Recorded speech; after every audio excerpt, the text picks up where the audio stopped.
Salam saudara-saudara di tempat dimanapun saudara sedang berada saat ini, mari kita akan buka hati untuk firman Tuhan yang akan menjamah dan memberkati hidup kita saat ini.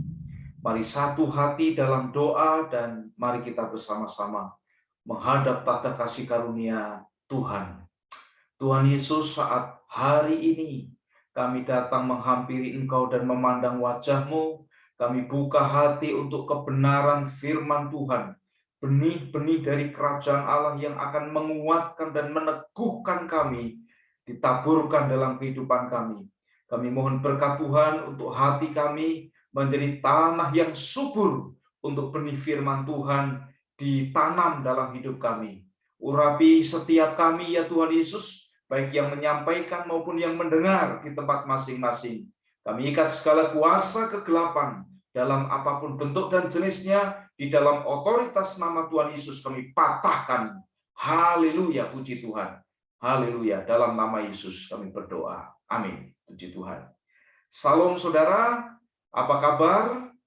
Saya harap semua saudara berada dalam keadaan yang baik, dalam hubungan dengan Tuhan yang tidak terganggu, dengan hubungan Tuhan yang semakin intim, semakin mendalam dalam pengenalan kita kepada Tuhan dan Juru Selamat kita, Tuhan kita Yesus Kristus. Haleluya. Mari buka Alkitab saudara dan saya di kitab Matius pasal yang ke-6. Matius pasal yang ke-6, mari baca di ayat yang ke-31 sampai ayat yang ke-34.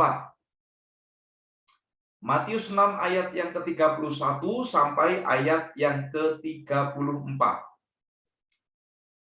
Sebab itu janganlah kamu khawatir dan berkata, apakah yang akan kami makan?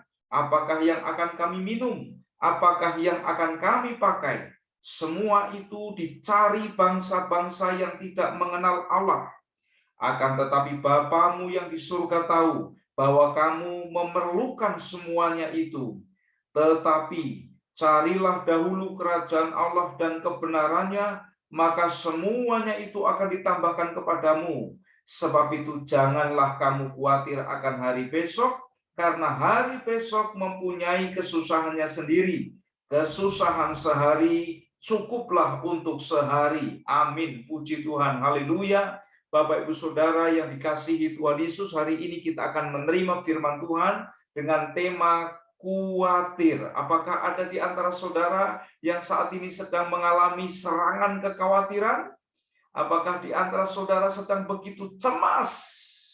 Khawatir tentang hari esok, khawatir tentang apakah sakit saya akan sembuh atau tidak, khawatir tentang kebutuhan-kebutuhan hidup sehari-hari, khawatir tentang usaha, khawatir tentang keluarga. Kalau saudara dan saya hari ini sedang khawatir, dengan baik, firman Tuhan akan mengajarkan kepada kita tentang hal terkait dengan khawatir.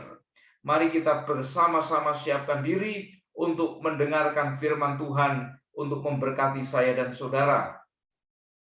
Haleluya, puji Tuhan. Nah, apa itu khawatir? Ya. Khawatir itu adalah sikap berpikir berlebihan atau terlalu cemas tentang suatu masalah atau situasi.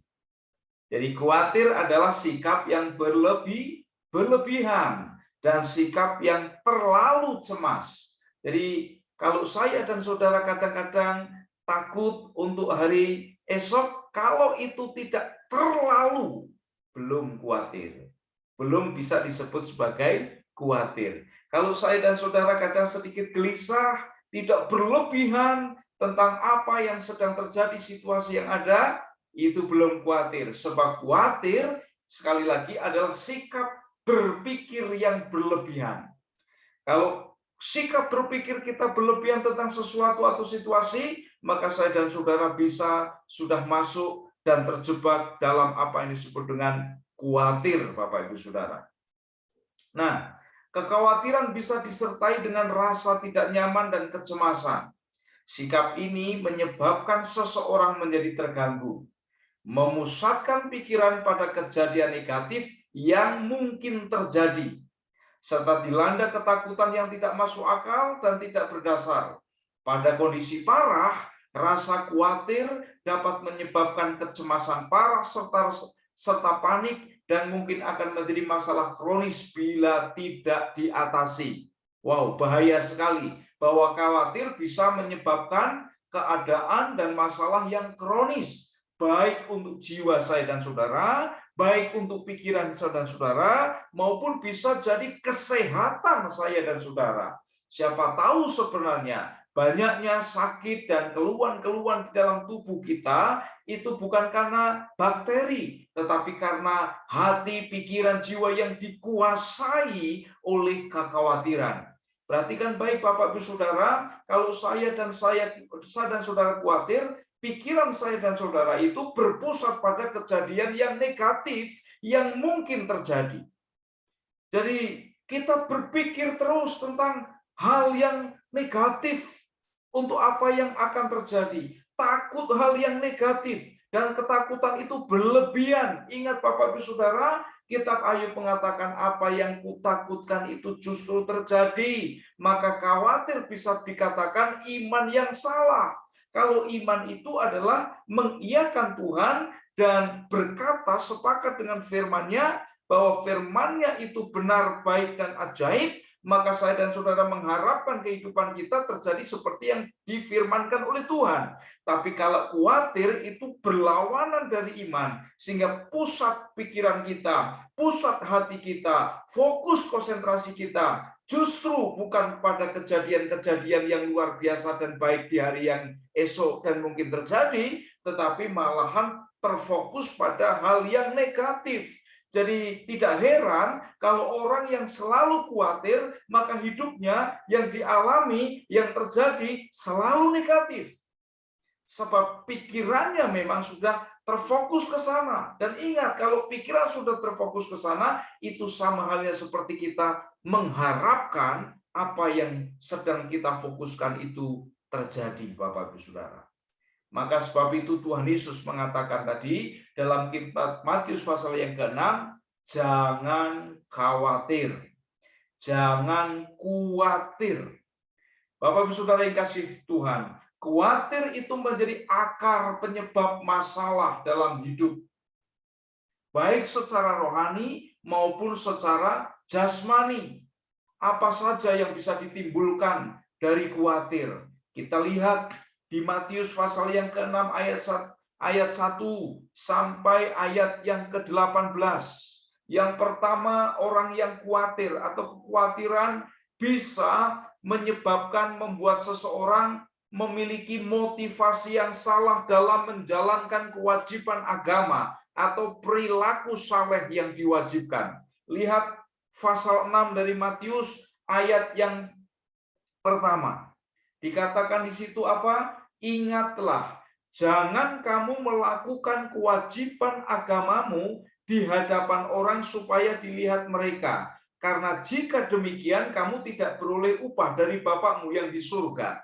Kalimat yang pertama dikatakan, ingatlah, janganlah kamu melakukan kewajiban agamamu. Berarti dalam agama, dalam bahasa asli bahasa Yunani-nya tidak dikatakan agama, tetapi dikaiosune. Dikaiosune itu artinya kebenaran yang terkait dengan perilaku, tingkah laku benar, perilaku saleh. Jadi apa yang dimaksud dengan hal ini sebenarnya bukan agama seperti yang sebenarnya dipahami oleh banyak orang. Yang namanya dikaiosune itu artinya kewajiban hidup saleh. Jadi saya dan saudara sebagai anak-anak Tuhan, kita punya kewajiban untuk hidup saleh. Kita punya kewajiban berperilaku saleh. Salah satu bagian berperilaku saleh adalah bersedekah. Nah, orang yang dipenuhi kekhawatiran, motivasi dalam dia bersedekah, itu bisa salah. Diperingatkan oleh Tuhan Yesus di bagian ini dikatakan apa? Ayat yang kedua, jadi apabila engkau memberi sedekah, janganlah engkau mencanangkan hal itu seperti yang dilakukan orang munafik di rumah-rumah ibadat dan di lorong-lorong supaya mereka dipuji orang. Aku berkata kepadamu, sesungguhnya mereka sudah mendapat upahnya. Tetapi jika engkau memberi sedekah, janganlah diketahui tangan kirimu apa yang diperbuat tangan kananmu. Hendaklah sedekahmu itu diberikan dengan tersembunyi, maka Bapamu yang melihat yang tersembunyi akan membalasnya kepadamu. Bapak Ibu Saudara, orang yang khawatir bisa jadi perilaku sedekahnya menjadi munafik, menjadi motivasinya salah. Motivasi bukan karena ikhlas semata-mata karena Tuhan mengasihi saya maka saya melakukan ini. Bukan, tapi karena ingin dipuji, karena ingin supaya dikenal baik, supaya dihargai, supaya diterima, supaya dianggap dermawan. Dan hari-hari ini penyakit ini sedang melanda banyak orang. Termasuk juga orang-orang Kristen. Bukan hanya jemaah, tapi juga bisa jadi itu pendeta. Kalau saya menyaksikan di Facebook, di grup-grup WhatsApp, di Twitter, di apa, Bapak Ibu Saudara sekarang sudah sedang marak orang yang membantu orang yang bersedekah, bukan hanya dicanangkan, tapi diumbar di seantero jagat maya, Bapak Ibu Saudara. Padahal tegas Tuhan Yesus mengajarkan kepada saya dan saudara bagaimana caranya ketika saya dan saudara bersedekah, yaitu kalau tangan kanan memberi, tangan kiri jangan sampai tahu. Ini bukan hanya tangan kanan memberi dan tangan kiri tahu, tetapi semua orang bahkan mengharapkan untuk tahu bahwa saya sedang bersedekah. Ini adalah manifestasi dari kehidupan seseorang yang dipenuhi dengan kekhawatiran. Khawatir kalau tidak dianggap dermawan, khawatir kalau saya dianggap kurang rohani. Jadi ini gawat sekali. Motivasi yang salah disebabkan karena khawatir. Akarnya itu khawatir tentang pengakuan. Lalu selanjutnya di situ dilanjutkan di Matius 6 ayat 5 sampai 11 tentang berdoa. Tuhan Yesus menegaskan kalau berdoa itu apa? Kalau berdoa itu masuklah ke dalam kamar, tutuplah pintu, berdoalah di tempat tersembunyi kepada Bapa, maka Bapa di surga akan melihat kita yang tersembunyi. Lagi pula ketika saya dan saudara berdoa itu, jangan bertele-tele. Jangan harap, jangan menyangka dengan banyaknya kata-kata, lalu itu menjadi penyebab doa kita manjur. Jangan berpikir bahwa kalau saya dan saudara mengatakan dengan bahasa-bahasa yang indah, kemudian itu mempengaruhi dikabulkan atau tidaknya doa saya dan saudara. Tidak, doa tidak bicara tentang indahnya kata, doa tidak bicara tentang panjangnya kata-kata, tetapi doa itu bicara tentang pengenalan kita kepada Tuhan, keintiman kita dengan Tuhan. Makanya kemudian Tuhan Yesus mengatakan, Tuhan Yesus mengajarkan doa Bapa kami yang begitu simpel singkat, to the point, pada intinya bahwa kehendak Allah, kerajaan Allah jadi dalam hidup saya dan saudara, jadi di muka bumi ini. Nah, orang-orang yang dipenuhi dengan kekhawatiran, ingin dipuji orang, Tuhan Yesus mencontohkan kehidupan orang-orang Farisi yang munafik. Mereka berdoa itu selalu berdiri di tempat-tempat ibadah, motivasinya supaya dianggap rohani. Fenomena ini juga sedang terjadi hari-hari ini, saudaraku, dan hari-hari ini berarti memang sudah benar-benar di ujung akhir zaman. Kalau saudara dan saya lihat, memang saat ini banyak pelayanan yang namanya online karena kita ada dalam situasi pandemi. Tapi Bapak Ibu Saudara, ajaran firman Tuhan tentang bagaimana saya berdoa ini tidak berubah. Saya menyaksikan saudaraku ada doa fajar disiarkan secara live di Facebook. Semua orang bisa menyaksikan itu dengan motivasi, dengan tujuan, dengan dalih supaya banyak orang bisa mengikuti doa itu. Tapi ajaran Tuhan tidak mengatakan begitu. Masuk kamar, tutup pintu. Jangan diumbar-umbar doa kita, kecuali ketika kita sedang beribadah atau dalam ibadah doa. Jadi bisa menjadi motivasi kesalehan kita, motivasi menjalankan ibadah, kewajiban ibadah kita itu salah.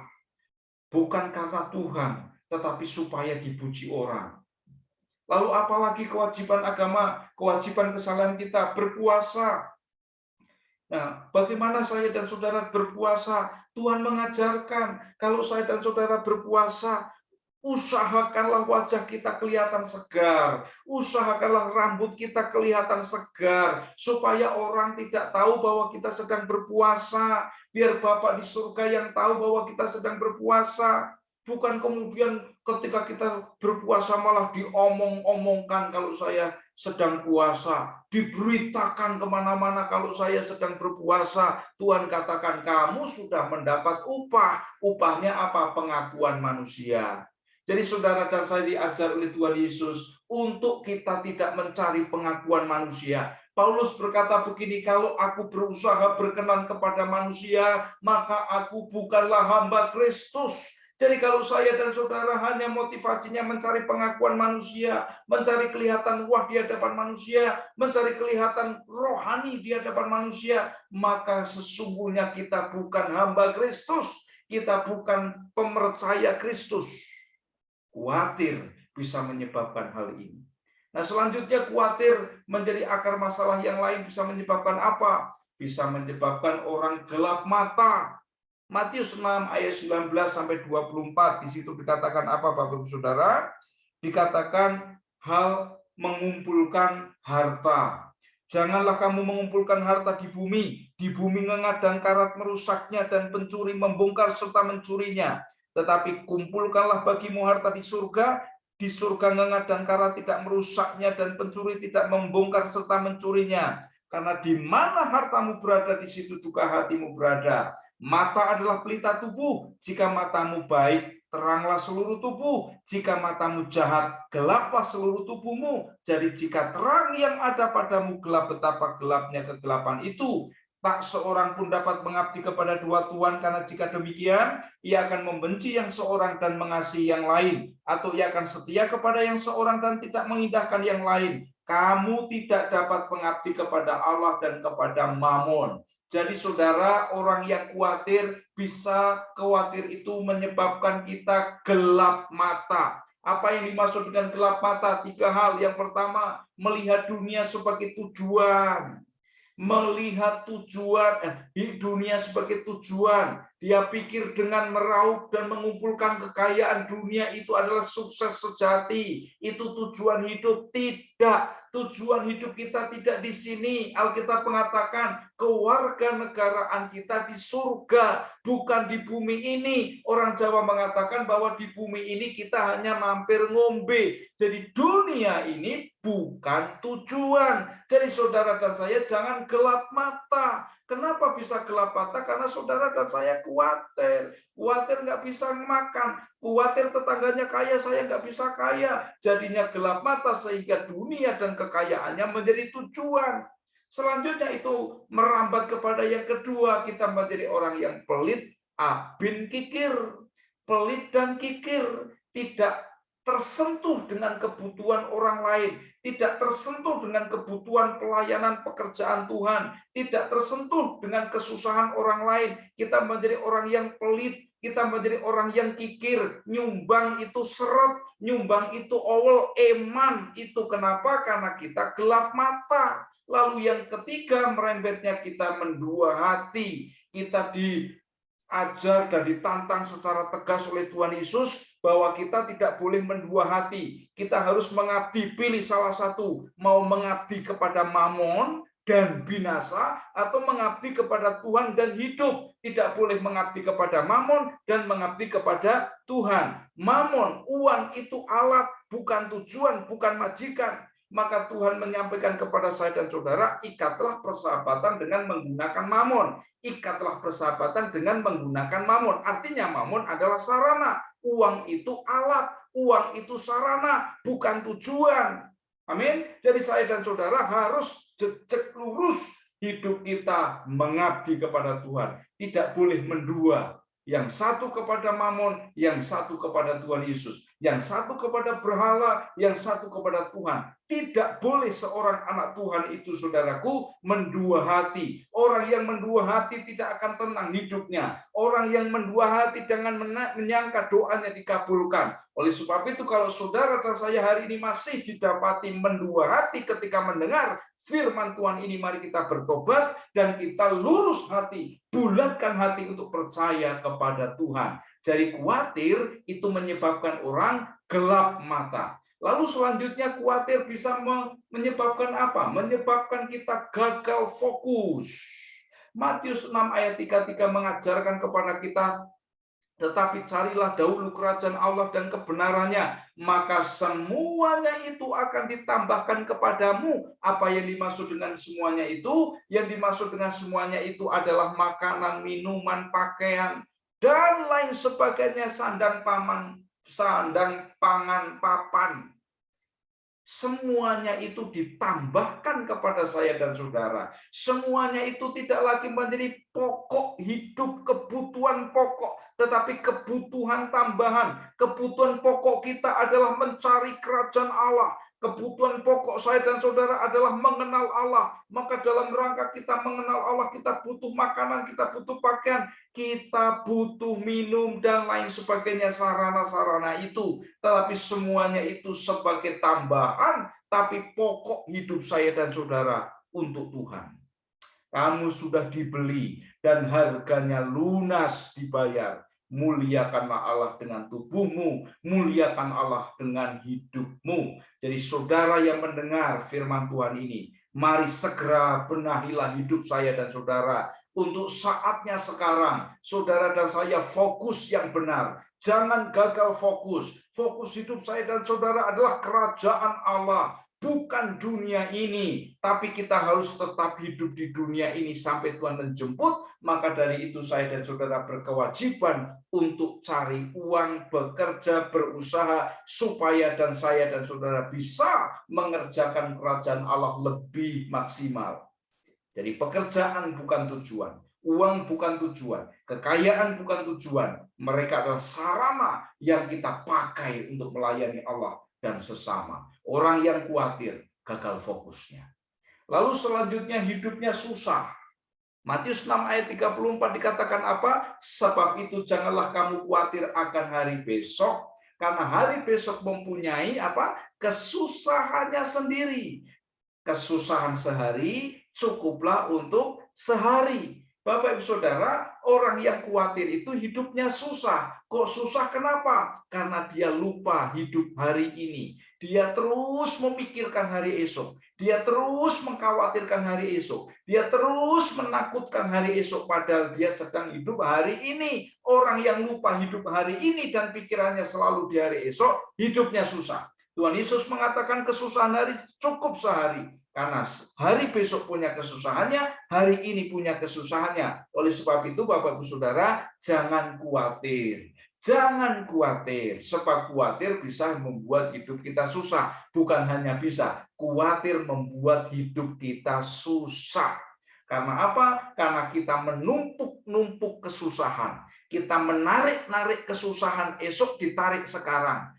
Kesusahan tahun depan ditarik sekarang. Jadi hidup kita ditumpuk, ditindis oleh kesusahan. Itulah orang khawatir.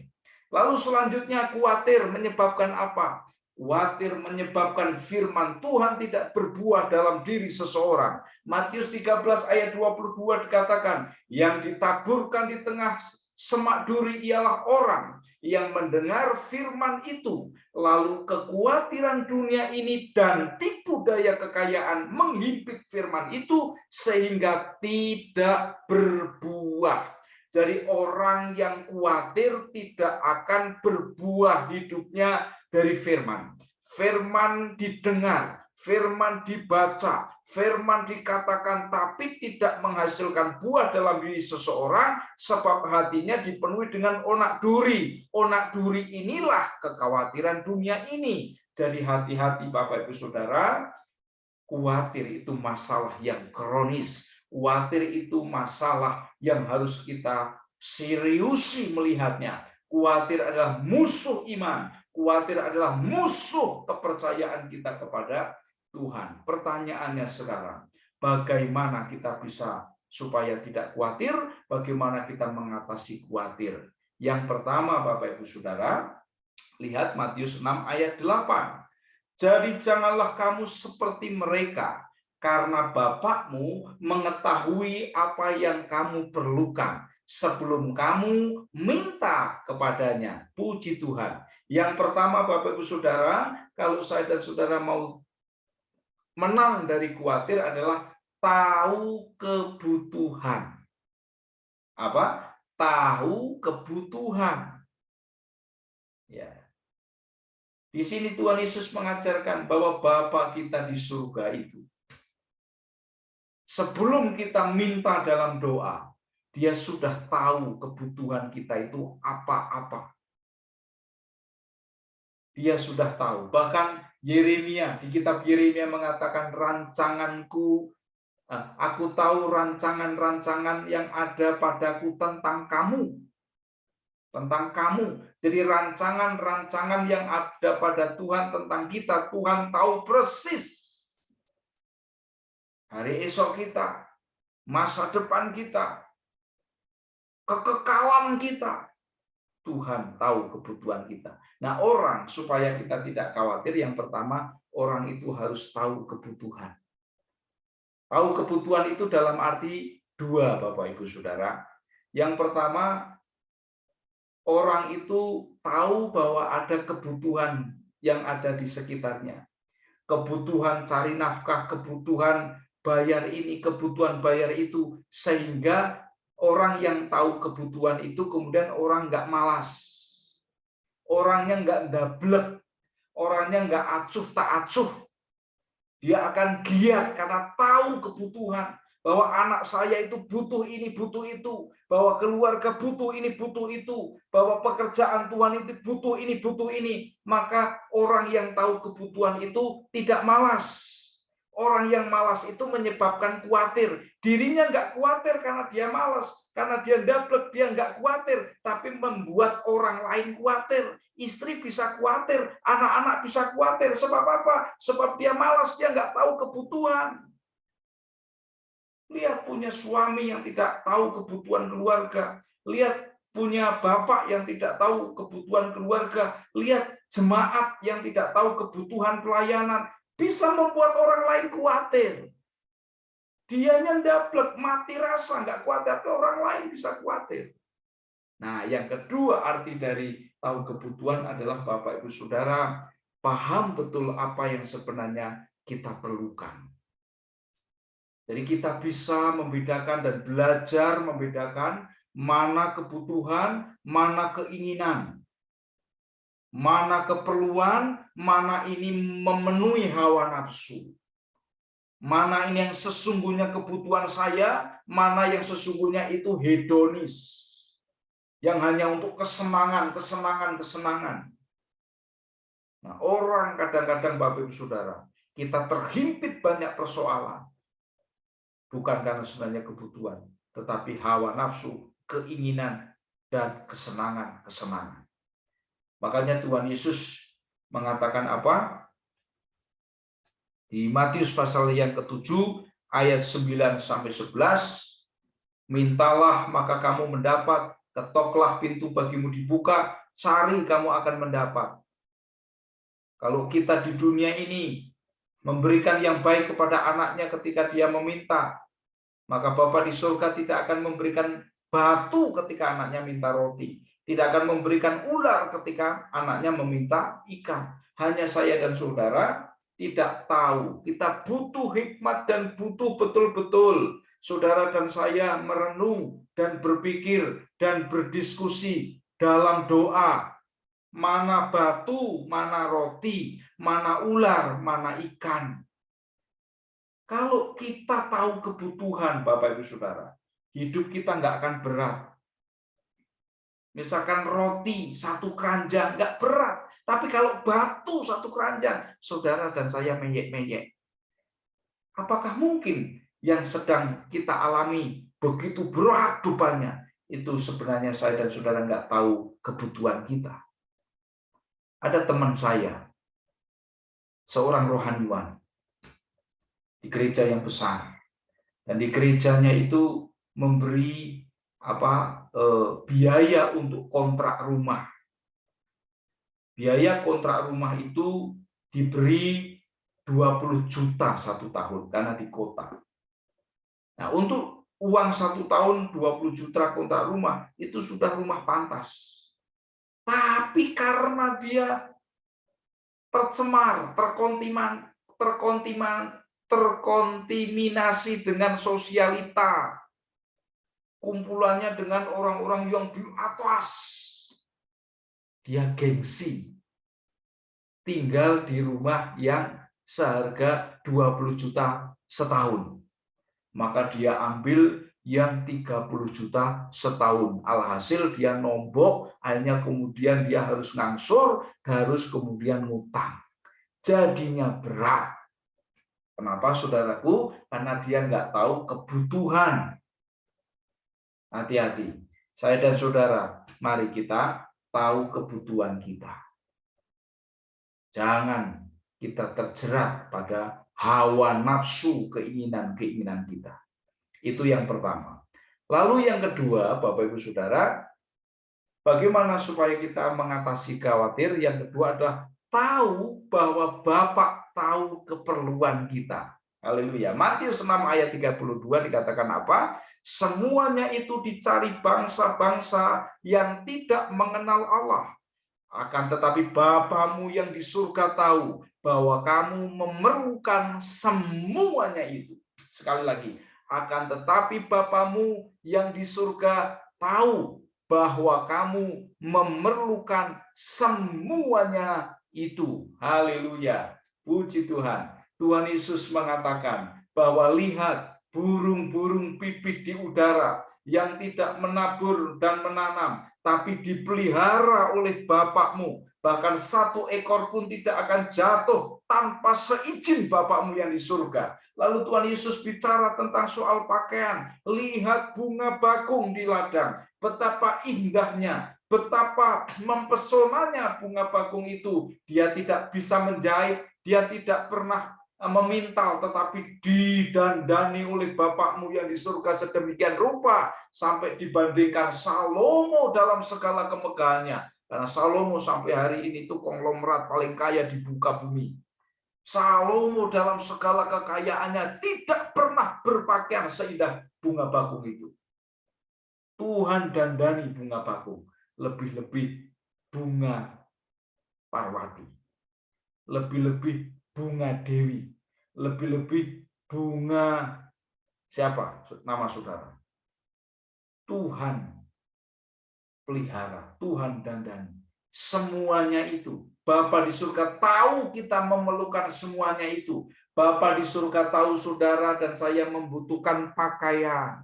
Bapa di surga tahu saya dan saudara membutuhkan makanan. Bapa di surga tahu saudara dan saya membutuhkan air untuk diminum. Lihat keajaiban Tuhan luar biasa. Saudara dan saya itu lebih dari cicak.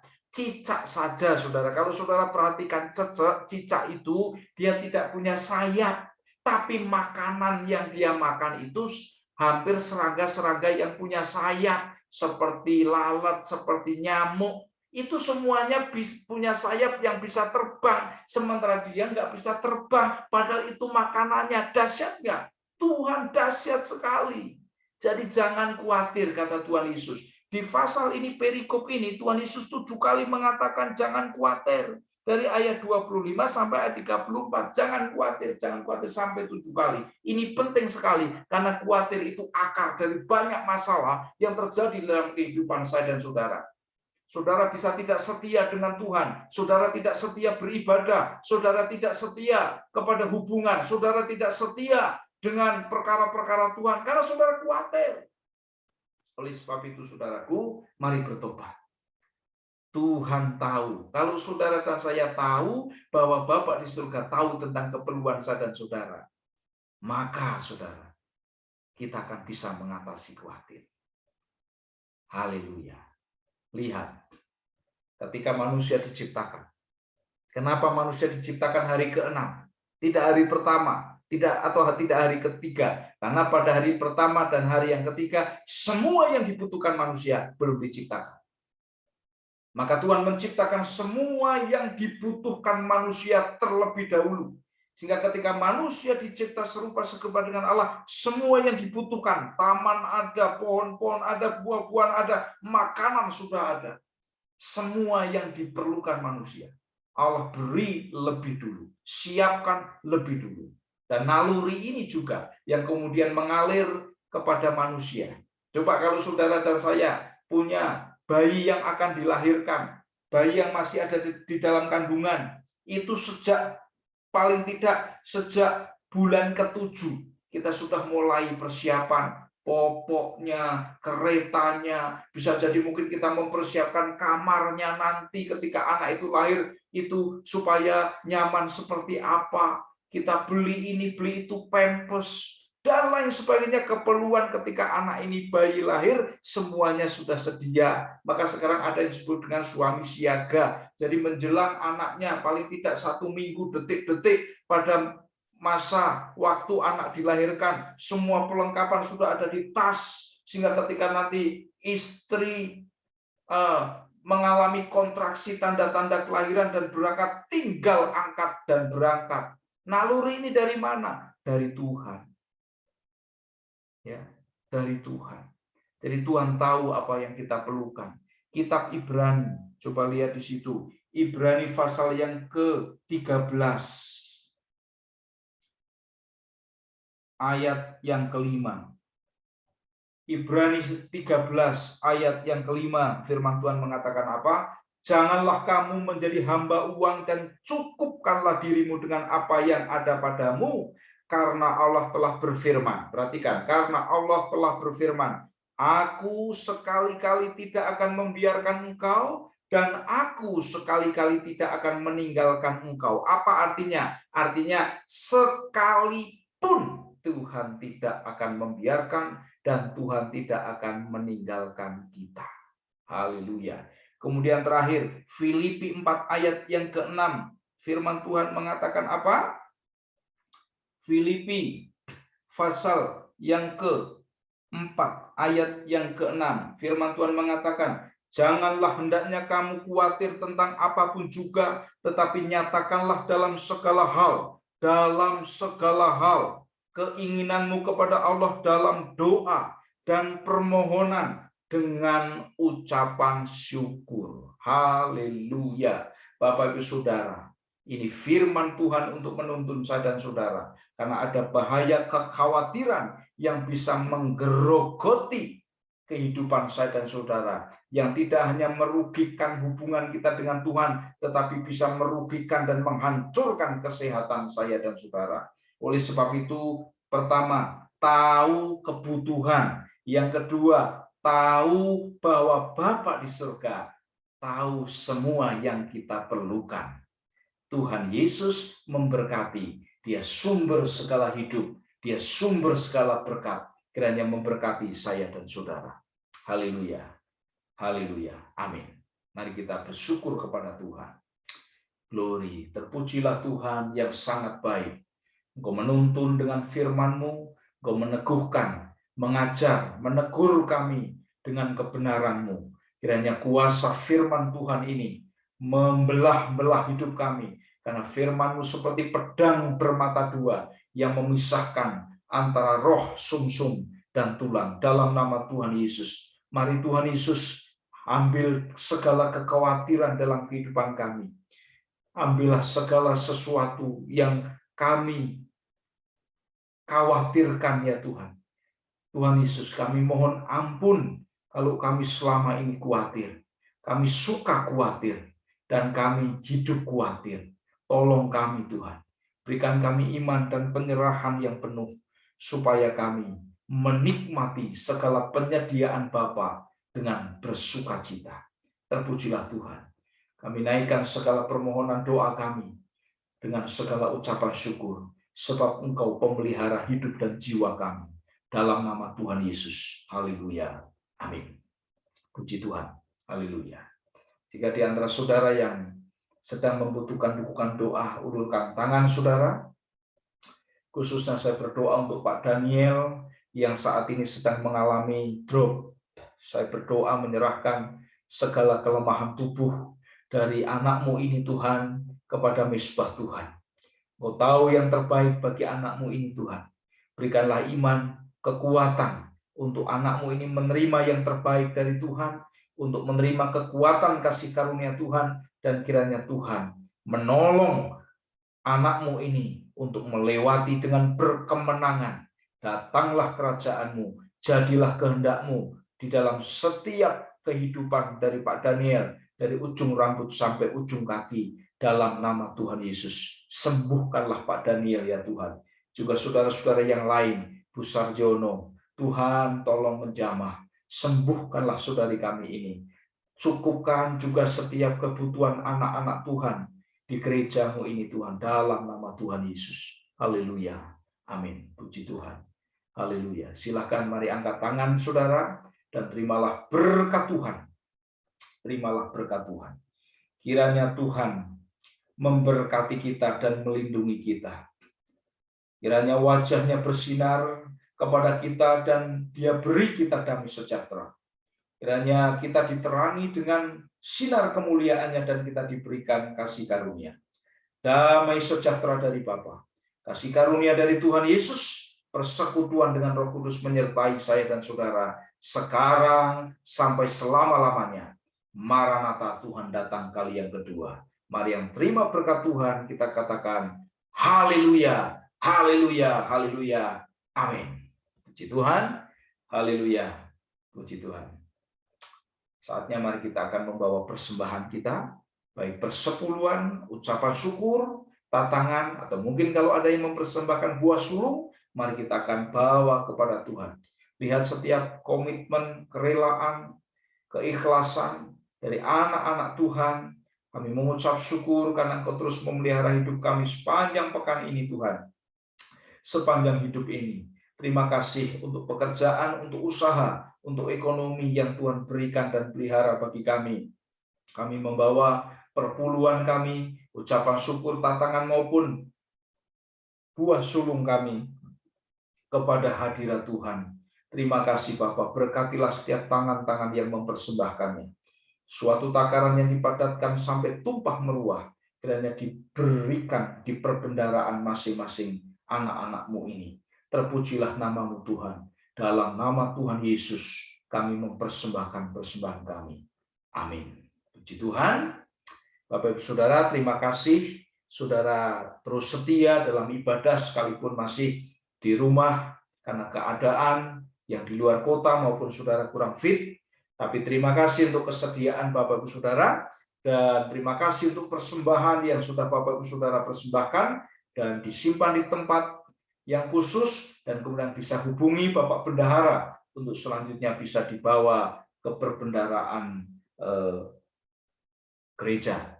Tuhan Yesus memberkati saya dan saudara. Ingat hari Selasa kita akan doa. Bagi saudara yang masih belum bisa berkumpul, silakan doa di rumah masing-masing. Tapi bagi saudara yang sudah bisa datang ke rumah Pak Palal jam 6:30 malam untuk bersama-sama kita menaikkan doa, dan di dalam doa ini juga kita akan mengadakan pemuridan pemimpin-pemimpin sel.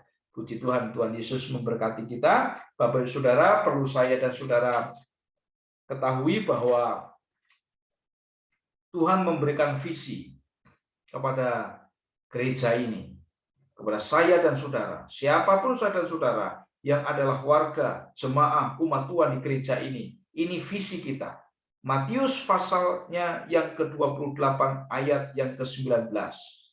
Karena itu pergilah, jadikanlah semua bangsa muridku, baptislah mereka dalam nama Bapa dan Anak dan Roh Kudus, dan ajarlah mereka melakukan segala sesuatu yang kuperintahkan kepadamu. Jadi Bapak Ibu Saudara, visi gereja ini, Tuhan memberikan visi yang segar dan baru, adalah menjadi murid-murid Isa Al-Masih atau menjadi murid-murid Tuhan Yesus yang dalam bahasa Inggrisnya become disciples of Jesus.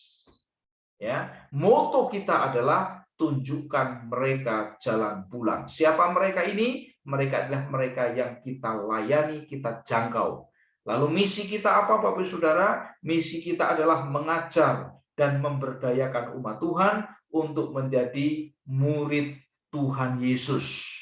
Lalu DNA kita, saudara, kita harus tahu apa DNA gereja. DNA gereja kita itu ada, kita singkat dengan singkatan B3S. DNA gereja GSJACWS Joshua Community adalah pertama beribadah, yang kedua sel, yang ketiga siroh, yang ketiga sibgoh. Jadi B3S, beribadah, sel, siroh, sibgoh. Haleluya. Puji Tuhan Yesus. Puji Tuhan. Jadi misi kita yang dikatakan tadi mengajar dan memberdayakan umat untuk menjadi murid-murid Tuhan Yesus, itu misinya yang pertama, gereja ini memiliki misi yang pertama, memberdayakan sumber daya yang ada untuk penjangkauan jiwa-jiwa bagi Tuhan. Lalu yang kedua, membaptis jiwa-jiwa yang sudah percaya. Yang ketiga, mengajar umat melakukan perintah Tuhan. Ini visi, ini misi, dan ini DNA gereja ini. Tuhan Yesus memberkati kita dan selamat menikmati berkat anugerah Tuhan sepanjang hidup kita. Tuhan Yesus memberkati. Salam.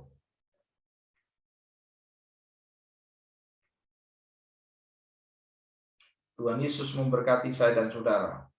Terpujilah Dia.